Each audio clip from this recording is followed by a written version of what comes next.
Vincent and Franklin followed their captors to a large building located at the center of the cavernous area.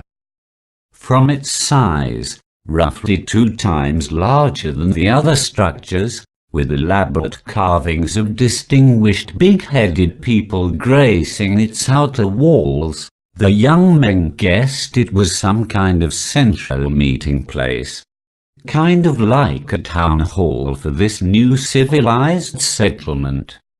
There was a carving at the very top of the building's entrance that closely resembled the purple-haired man at the front of the procession. That, and given the way the others in the group seemed to follow his every command, gave the 2 captives the impression that he was in fact their leader.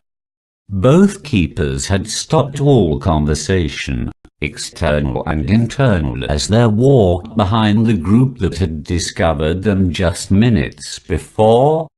It was useless to speak privately when the little guy that led the others seemed to be able to read their minds effortlessly, following their conversations even when they had tried to fine-tune their own connection and make it private.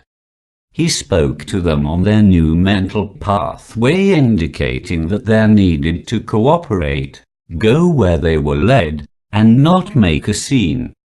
There was no implied threat in his tone, but they didn't really know these people or what they were capable of doing, and since they were told by Robert not to harm any of the refugees, what choice did they have but to go along and see what happened next?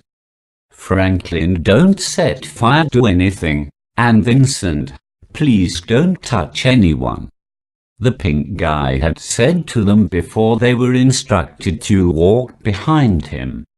The strange-looking man knew their names and what they could do. Looked like the only ones that were caught unaware were the 2 keepers. Not a great beginning for their mission.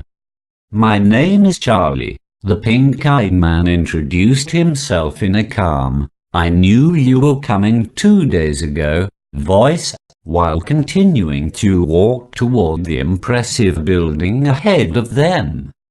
Charlie never broke his stride, never looked back. Just kept going forward as they followed, surrounded on both sides by the big-headed people. Franklin cast a surprised look at Vincent as the man introduced himself with such an ordinary name. He wasn't sure what he expected, but it certainly wasn't Charlie. Oberbermaitz, Fittenheim, or some other difficult-to-pronounce but dignified-sounding name maybe, but Charlie. He almost laughed out loud when he had the thought. After all, this guy looked like all the pictures he had ever seen of most people's idea of friendly little angels.